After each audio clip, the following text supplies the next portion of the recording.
Muchas gracias, señor presidente, y muchas gracias, señor Escrivá, por comparecer en esta comisión. Nos parece muy positivo y necesario que haya entidades independientes de fiscalización, como es la AIREF, que se encarguen de fiscalizar la actividad pública en general y el desempeño económico en particular. Y valoramos muy positivamente la capacidad profesional del personal de la AIREF, como ha demostrado el señor Escrivá en su intervención. Sin embargo, tenemos que señalar que la AIREF es en su esencia, una entidad que se crea por imposición del memorando de entendimiento con la Troika asociado al rescate bancario, que nos ha costado en total 100.000 millones de euros y que aún seguimos pagando, como demuestra la noticia que acaba de salir referente al BFA. Según los estatutos de la AIREF, su principal misión es garantizar el cumplimiento efectivo por las administraciones públicas del principio de estabilidad presupuestaria previsto en el artículo 135 de la Constitución española, que, como sabemos, es un artículo que pactaron Partido Popular y Partido Socialista en una noche de agosto y que antepone el pago de la deuda a la financiación de los servicios públicos, lo que supone una pérdida de soberanía y un atentado contra los derechos económicos y sociales de los españoles. La AIREF está encargada de vigilar la aplicación de un marco fiscal que prevé recortes presupuestarios y que ha impedido a la economía recuperarse de esta crisis financiera.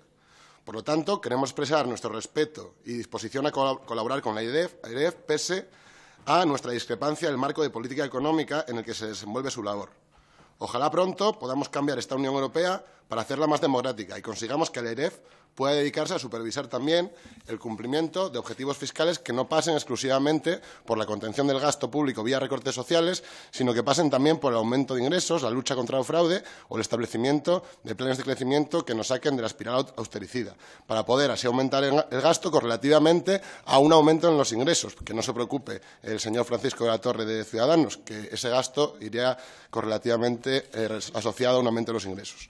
Lo que sin duda es inadmisible, y ahí nos van a tener siempre de su lado, es que el mismo Gobierno que acepta la creación de la AIREF y que además propone a su presidente a posterior refrendo del Congreso, le impida el acceso a la información necesaria para llevar a cabo su labor.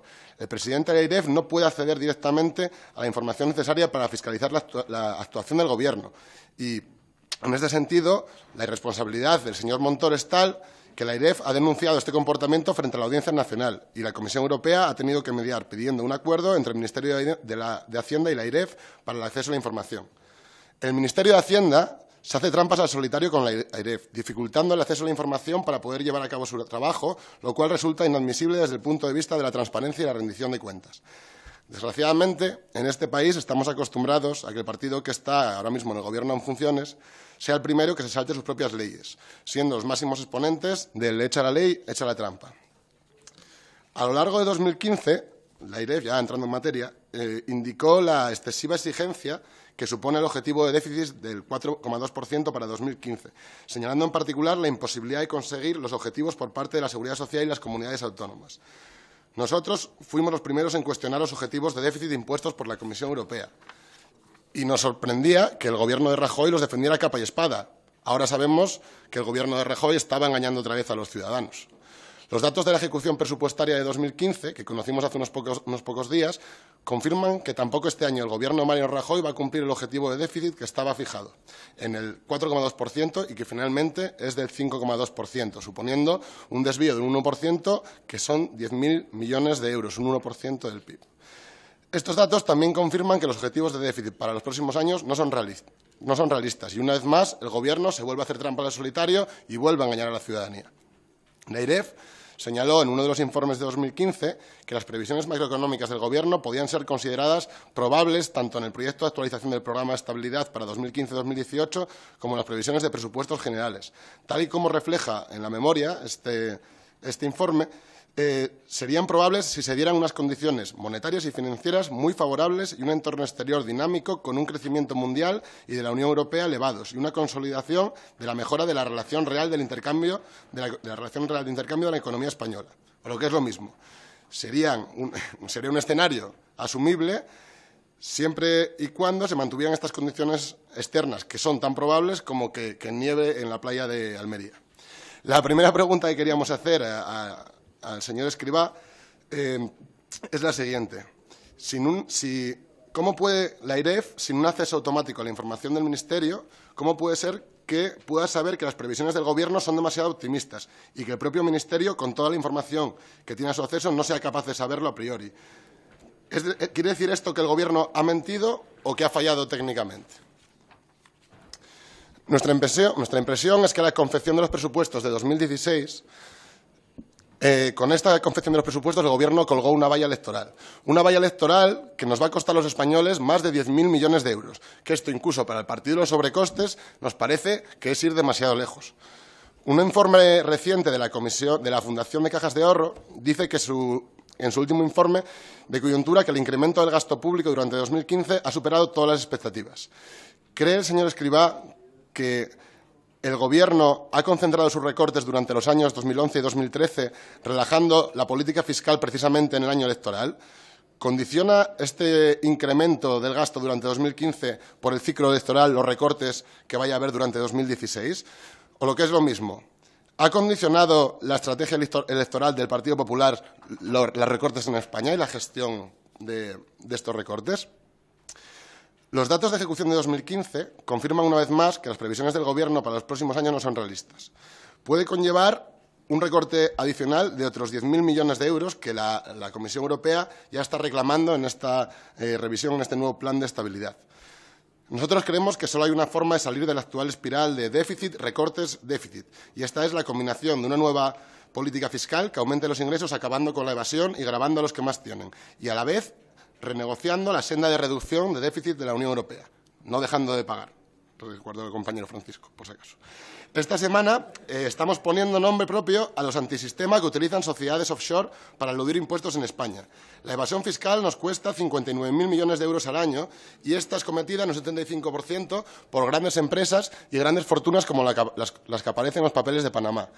Si el Gobierno se tomara en serio la persecución del fraude fiscal, equiparando la inspección a la media europea y aumentando las sanciones y los plazos de prescripción, podríamos financiar el déficit y nos sobrarían 40.000 millones de euros para inversión pública, para revertir los recortes y para aumentar el I+D+I para situarlo a la media europea, para de esta manera competir en calidad en lugar de en costes de trabajo y sumarnos a la senda del desarrollo y no a la del subdesarrollo, que es por la que nos lleva el actual Gobierno en funciones. Obviamente, no se espera de este Gobierno, que es el que ampara a los antisistemas mediante amnistías fiscales y mano blanda con ellos y con su persecución.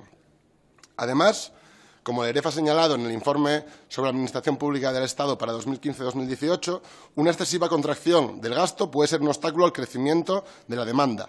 No parece una casualidad que el mayor crecimiento se esté produciendo cuando la contención del gasto se ha relajado y cuando las políticas de austeridad son más limitadas.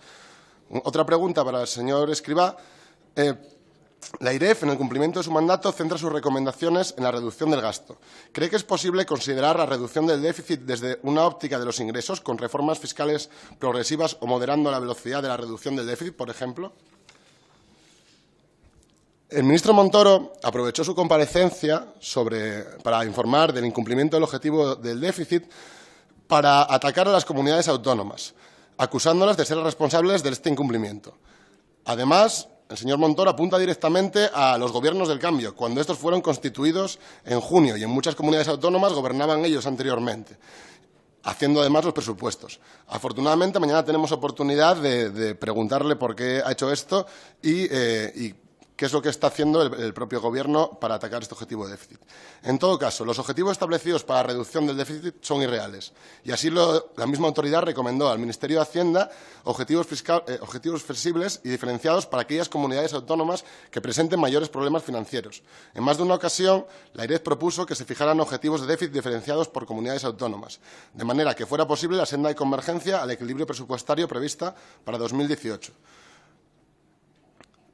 Para que la intención del Gobierno es aplicar, parece que la intención del Gobierno es aplicar medidas coercitivas que hasta ahora no se habían utilizado y un mayor control sobre las comunidades autónomas, cuyo cumplimiento condicionará el acceso al Fondo de Liquidez Autonómica, que es, como saben, la única posibilidad que tienen muchas comunidades para garantizar el pago de su deuda.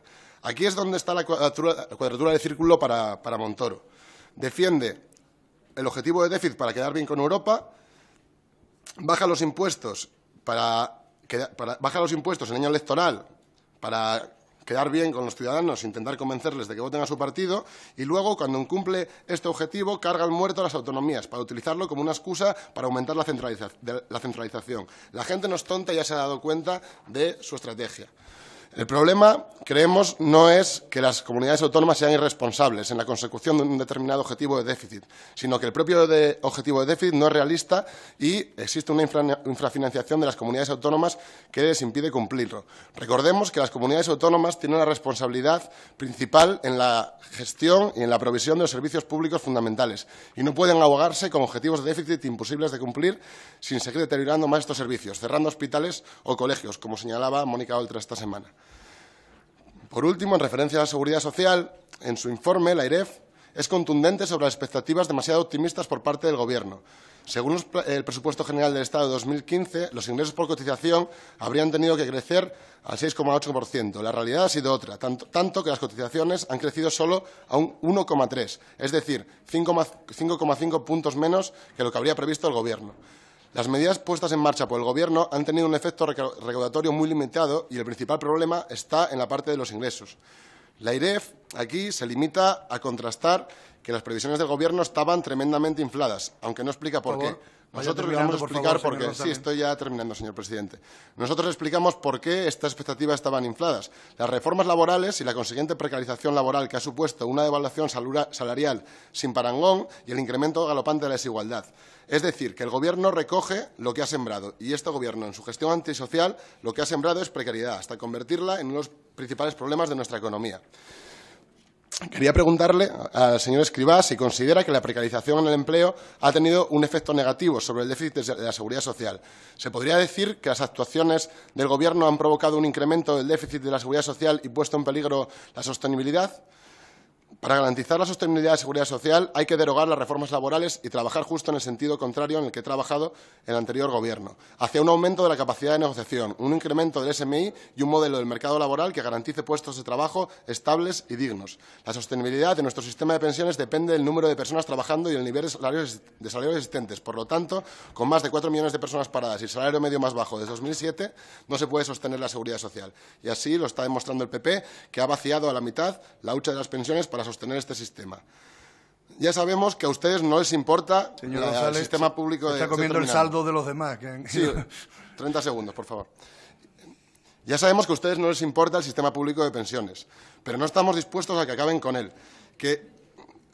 Están acabando con él de forma soterrada. Que se enteren todos los pensionistas que aún les votan. La única manera de defender las pensiones públicas es mediante políticas de demanda agregada que creen empleo de calidad, aumentando el salario mínimo e invirtiendo en innovación. Es decir, para que le vaya bien a la generación de mis padres y mis abuelos, le tiene que ir bien también a mi generación. Y por eso hace falta un cambio de política económica de 180 grados que esperamos que el próximo Gobierno del Cambio lo pueda dar. Muchas gracias, señor presidente.